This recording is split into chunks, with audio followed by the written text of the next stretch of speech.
基本上咧，我覺得係每一個人都會有機會出現呢個骨質增生同埋骨刺嘅。到達咗45歲左近咧，如果仲未開始食鈣片嘅人咧，我會建議你哋快啲食嘅，因為食咗鈣片咧，其實係將你成個人嘅骨咧係壯健咗嘅。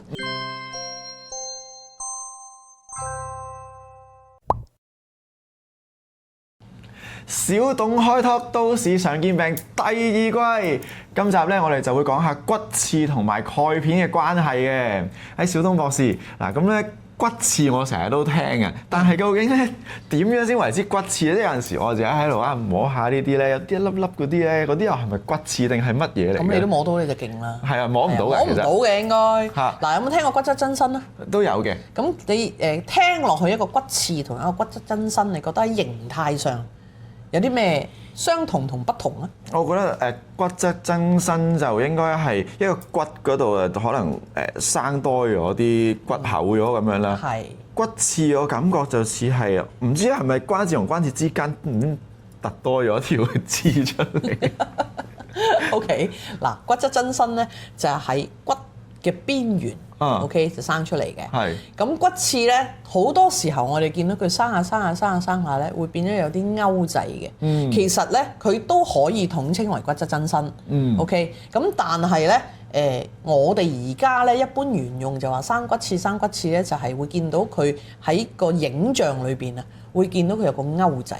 係。我見過有一個直頭係好似我釣大魚嗰隻勾係咁樣。我點解變咗個勾嘅？係啊，因為生下佢一路accumulate 積就變咗個好尖嘅嘢走咗出嚟。呢個就係骨刺咯。係啦。但係點解無啦啦又會即係骨質增生或者生咗條骨刺出嚟嘅咧？成個勾咁。呢個就非常之好嘅問題啦，因為基本上咧，我覺得係每一個人都會有機會出現呢個骨質增生同埋骨刺嘅。點解咧？我哋人體係由一副大骨組成㗎嘛。好啦，咁如果當呢副骨開始退化，佢會出現骨質疏鬆。OK， 骨質流失或者叫做簡單，我哋會由係正常嘅骨啦，會變咗骨質流失先啦，跟住就會變咗骨質疏鬆啦。骨質疏鬆你就會見到好多時，你見到啲相咧，佢會見到裏邊啲骨咧，好似有啲蜜蜂竇咁樣疏窿咗嘅。OK， 咁嗰個就叫骨質疏鬆啦。好啦，當骨質開始疏鬆啦，你諗下咯，你成個人，譬如我當膝頭哥先。好啦，我骨質疏鬆，我膝頭哥其實係承起我上半截嘅人咁大件嘅。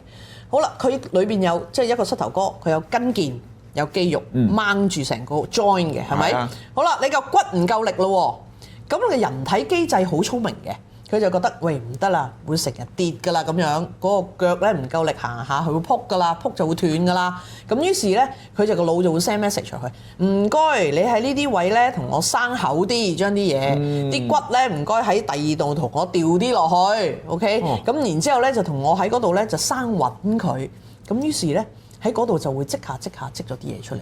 哦，咁啊增生咗啦。係啊，咁所以骨質增生其實唔係因為你食得太多鈣片啦，或者骨質嘅太多啦，而係因為你身體上面嘅骨質流失，反而係因為唔夠啊，佢去到一個疏鬆嘅程度，所以你嘅身體咧就即刻已經啟動咗一個救命形式啦，急救啦 ，OK， 咁佢就喺唔同嘅地方去攞啲嘢嚟去保住佢，嚟到去鞏固你嗰個 joint 咯。係咁，但係你話骨質疏鬆咁樣就係我哋啲骨開始疏窿啦咁，咁好多時都話食多啲鈣啊，補鈣咁樣就會幫到啲骨噶嘛。咁係咪真係有用嘅咧？可以填得翻嘅咧？當然啦。係，但係就話食得多鈣片又容易有其他病痛啊嘛，有啲胃病又生唔知咩腎石又便秘。啱啦，你淨係講晒所有而家市面上咧所有嘅人咧，佢哋啲錯誤嘅觀念。係咩？我今日咧就係好想將呢啲嘢咧就逐樣同你哋拆解。嗱，第一，市面上咧。的而且確有好多鈣片嘅產品 ，OK，你識得揀咧，唔好揀一啲其實，但係最慘就係90%都係唔應該揀嘅 ，OK， 佢90%都係啲合成啦、化學嘅嘢。咁好啦，點解會有胃病？就係你食一啲合成化學，即係叫你吞啲你個胃唔中意嘅嘢落去，佢消化唔到、吸收唔到嘅嘢落去，佢咪唔中意咯，佢咪唔開心咯，佢咪會話俾你聽佢有胃酸咯，佢話俾你聽 upset stomach 佢消化唔到咯，咁你咪會頂住脹住咯。所以好多人食一啲合成嘅鈣片咧，佢哋會出現呢個問題喎。但係同埋咧呢一種我哋叫碳酸鈣咧，其實佢會令到你個胃氣會有好多嘅，佢會產生好多 gas 出嚟嘅。咁你咪成日都食完之後飽飽滯滯，一係就係咁喺度氣，得閒就咁跟住你得多，你自己都覺得唉，我個胃唔舒服啊，你好容易就會有疑病症出現㗎啦。好啦，咁我胃唔舒服，我咪唔食嘢咯。咁你就會再賴佢㗎啦。我食咗個鈣片。就跟住就唔舒服啦。第二，左右隔離嗰啲咧，好似個個都係醫生嚟㗎而家 ，OK， 唔好食啊，會生腎石啊，仲會生膽石添，OK， 乜石都生啊嚇，係唔生鑽石嘅啫，係啦。咁其實咧呢個都係一個錯誤嘅觀念嚟嘅。嗱，你食合成鈣。當然，如果佢消化唔到 ，OK， 佢會走咗入去，咁你個腎要去 filter 佢噶嘛，要去將佢唔要嘅嘢拎走咗去屙翻出去嘅。但係可能我唔知啊，可能市面上有啲合成鈣係我哋人體係真係或者你係特別啲嘅，你個腎係功能冇咁好嘅，你 filter 唔到佢嘅時候，佢真係會積嘅。咁所以啱。亦都可以話唔啱講呢句嘢話，我食完我會胃痛，我又會便秘添啦，有啲人係咪？咁又會生腎石。係，如果你食中一啲合成鈣，而係你嘅身體唔中意嘅，係會出現嘅呢扎嘢。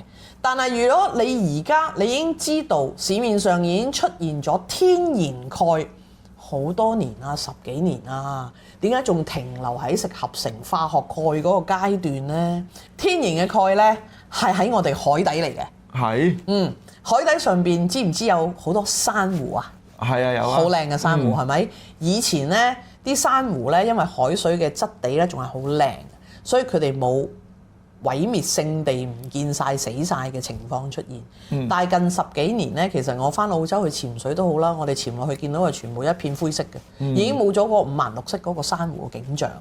咁好啦，咁呢一啲珊瑚咧，當佢枯萎咗。OK， 佢會鈣化咗嘅。咁而我哋將一啲鈣化咗嘅珊瑚咧，佢哋就執咗佢上嚟，因為已經死咗啦嘛。咁佢執咗佢上嚟冇嘥啦。咁就經過研究之後，發覺原來珊瑚嘅鈣質咧係同我哋人體好貼合嘅喎。OK， 你食珊瑚嘅鈣係100% 可以吸收到，同埋補給到嘅喎。咁於是佢哋就將佢磨成咗粉。咁有啲人又中意將佢裝落個膠囊度啦，有啲人可能就咁變成一個一支粉咁樣俾人沖水飲啦。咁有啲就直接將一個珊瑚嘅粉咧壓成一粒嘅丸仔啦。咁有好多種唔同嘅劑型會出現嘅。咁我又講一句啦，呢一啲珊瑚鈣咧喺我過去呢10幾20年我見到咧。啲老人家食咗咧，的而且確佢哋嘅骨質係改善咗喎。佢哋食好多化學鈣過去，譬如好多醫院啊或者醫生開好多化學鈣，佢哋嘅骨質流失嘅程度係越嚟越犀利嘅，唔會話定咗甚至好咗嘅。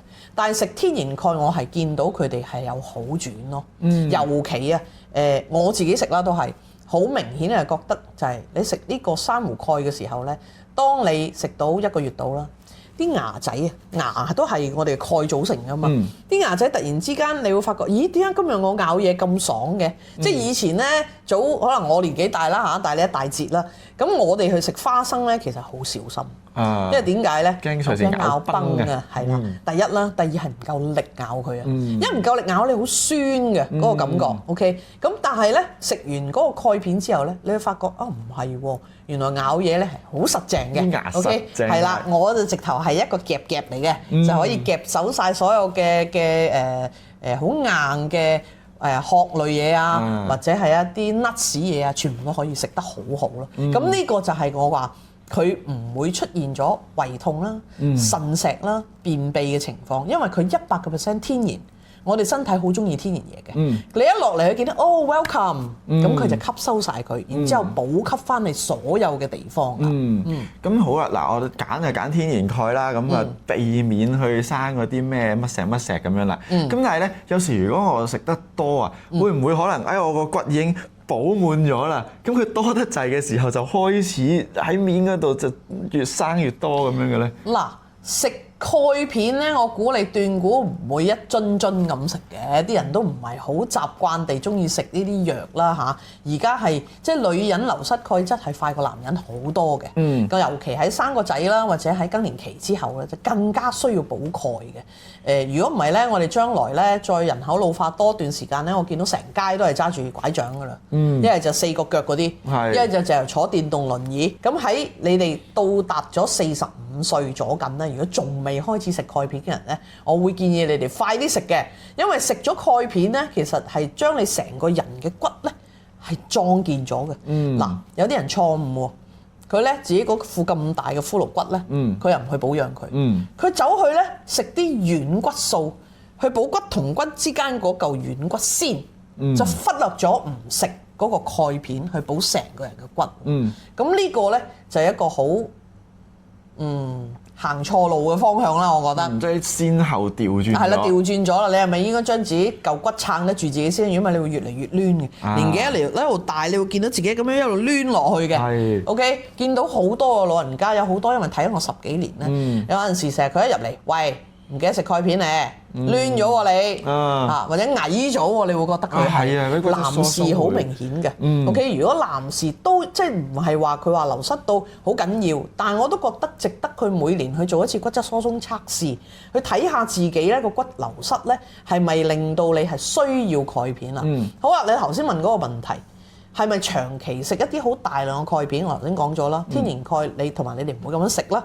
好啦，但係如果長期食過劑量嘅維他命 D 咧，就反而對我哋身體會造成啲影響。會點咧？其實佢會出現好多啲倒翻轉嘅嘢，即係本來係補鈣，可能會令到你其他嘢流失啦。OK， 咁所以喺呢個情況之下，我哋要留意啦。嗱，鈣嘅攝取量咧係800到1000嘅 mg 嘅，其實喺好多食物上邊咧，我哋都會有鈣嘅嘢會出現。咁我曾經聽過有一個營養師同我講，佢話：哎呀，唔好食呢樣飲牛奶，食嗰樣咁啊，食乳酪。我淨係一日咧就食唔知50 mg 嘅蝦皮。蝦皮啊？有冇見過啊？即係櫻花蝦嘅咧，嗰啲蝦肉就唔見嘅，即係嗰個皮多過肉嘅。蝦皮啊，唔係走去食蝦殼啊！你哋唔好。我諗緊係蝦殼。原來唔係嘅。我知你錯咗，唔係蝦殼啊，唔係成隻蝦搣個殼出嚟食啊嚇。係個蝦肉面係紅色。係啦，嗰啲好細咧，日本櫻花蝦咁樣咧，我哋叫做蝦皮。OK， 咁當然我哋中國亦都有啦，好多地方海南島啊等等都有呢啲叫蝦 BB 啦，其實真係 OK。咁但係咧，我發覺咧，原來食50克蝦皮咧，你嘅攝取嗰個鹽分係太高啊。咁所以咧就唔建議嘅。嗱，我或者咧今集你哋 subscribe and like 咗之後咧，我哋俾一個表你哋咧，係可以睇到喺我哋正常食物裏邊咧係有幾多嘅 mg 嘅鈣質嘅。咁如果你話你每一日你都食得足嚇，基本上冇乜可能嘅。咁啊，你可以避免唔食你嘅鈣片啦。咁但係一般人嚟講咧，我都覺得尤其更年期啦開始啦，更年期好長㗎嚇，唔係嗰個停咗經就完咗嚇。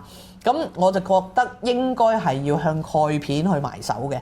當然，如果你唔介意嘅，除咗鈣片之外，你都想補埋嗰個軟骨嘅，因為軟骨係令到一個人關節靈活㗎嘛。即係話你跑跳啊、屈啊 ，OK 都係好靠一個動作性嘅嘢去做。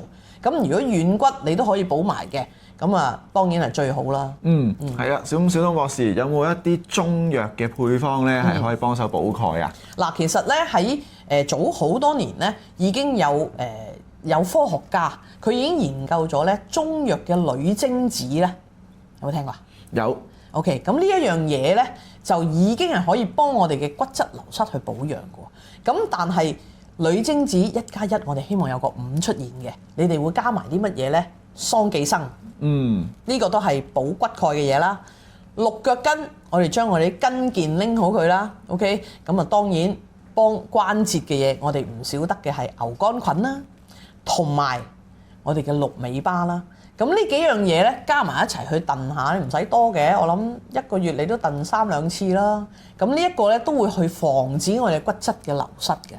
會唔會加嚿肉落去咁係再好啲㗎？咁當然會加嚿肉會好味啲啦，因為好多人都怕嗰個鹿尾巴有陣騷味。我再問你一次，鹿尾巴係鹿嘅邊度？鹿嘅角，即係唔係嗰個係鹿茸？鹿尾巴，佢唔係失智症。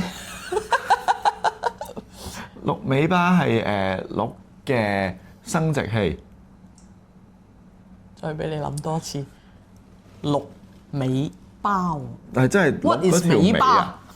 係咯，點解你會諗到其他嘢？嗱，你唔係啊，因為通常啲中藥咧啲名咧唔係佢原本嗰個位嚟㗎嘛。係咩？你舉個例子聽下。咁佢鹿茸都係鹿笑死晒後邊嗰啲，你哋可以笑出聲，因為真係好呢笑。剪咗佢，剪咗佢，剪咗佢。係啊，係啊。嗱，好啦，嗱，觀眾大家你當冇聽過啦。